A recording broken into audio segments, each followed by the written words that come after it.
మరొక ఉత్తరం చూద్దామండి. శ్రీధర్ గారు అమరావతి నుంచి రాస్తున్నారు.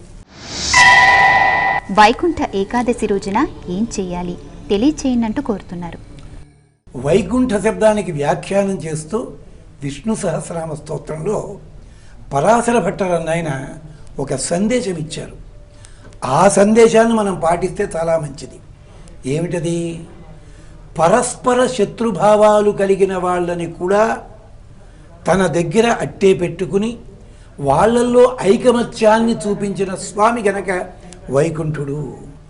ఉండేదేమో ఆదిశేషుడి మీద శయనించి, వాహనమేమో గరుత్మంతుడు. ఇద్దరు ఎంత స్నేహంగా ఉంటారు. దీనికి పోలిక చెప్తూ రామాయణంలో కూడా రామమేవ అనుపశ్యన్, ప్రజలంతటా రాముడినే మనస్సులో దృష్టిలో పెట్టుకుని నాభ్యసూయన్ పరస్పరం, ఒకళ్ళ మీద ఒకళ్ళకి అసూయ లేకుండా కాలం గడిపేట రామరాజ్యంలో. అలాగ ప్రజలలో ఉండే సన్నివేశాలని, ద్రవ్యములలో ఉండే సన్నివేశాలని తన అధీనంలో పెట్టుకుని కలగొలుపుతనంతో ఉండేలాగా చెయ్యగలిగిన వాడిని నేను అని చెప్పుకుంటారు. అంచేత మొదటిది ఏమిటి అంటే, వైకుంఠ ఏకాదశి నాడేనా మనము మాట మాట్లాడినప్పుడు మాట సరి అయిన మాట, గాయపరచే మాట అనవద్దు. ఇది మొదటిది. అది మొదటి సంకల్పం. సరే, తెల్లారుదామునే లేద్దాం, స్నానం చేద్దాం. ఎందుకు తెల్లవారుదామునే స్నానం చేయాలి? కొంచెం ఆలస్యంగా చేయొచ్చు కదా.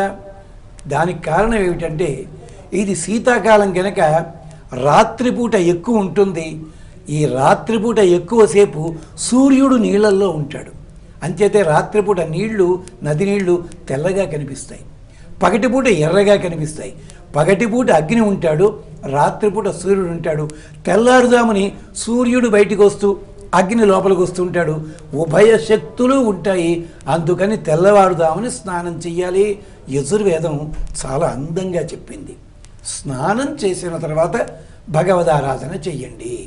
మీ ఇష్టదైవం అంటే మీ కులదైవం, మీరు ఆ రోజు కూడా ఆరాధన చేసిన దైవం, ఆ దైవానికి మనస్ఫూర్తిగా స్వామి బ్రాహ్మీ ముహూర్తం ఇది, దేవతల బ్రాహ్మీ ముహూర్తంలో వచ్చావు. హేమంత ఋతువు, హేమంతం అంటే భగవంతుని హృదయస్థానము. నేను మీ హృదయంలో ఉన్నాం, రక్షణ చేసుకో అని సంకల్పించి అప్పుడు దగ్గరగా ఉన్న దేవాలయంలో స్వామిని సేవించుకోవడం. మీకోసం వాళ్ళందరూ ఉత్తర ద్వార దర్శనం ప్రత్యేకించి ఏర్పాటు చేస్తారు అక్కడ. అంచేత స్వామిని సేవించుకోండి. మళ్ళీ ఇలాంటి అద్భుతమైన అవకాశం ఇంకో సంవత్సరంగా రాదు. దాన్ని ఒక ఆధునిక కవి అంటాడు, ఏ lily of a day is fairer far in మే అన్నాడు. ఇలాంటిదేనమాట. అంటే మళ్ళీ సంవత్సరం దాకా ఆ స్వరూపాన్ని దర్శించుకునే అవకాశం లేదు. అంచేత ఉదయ స్నానం చెయ్యండి, చక్కగా స్వామిని దర్శించుకోండి. ఆ రోజుని వీలైతే ఉపవాసం చెయ్యండి. ఉపవాసం అంటే కటిక ఉపవాసం కాదండి, కాస్త మామూలు మాటల్లో చెప్పాలంటే ఓ ముద్ద తక్కువ తినండి. చక్కగా స్వామిని తలుచుకుంటూ ఆరాధన చేసుకోండి. రాత్రిపూట కూడా ఎక్కువసేపు భగవదారాధన గడపండి.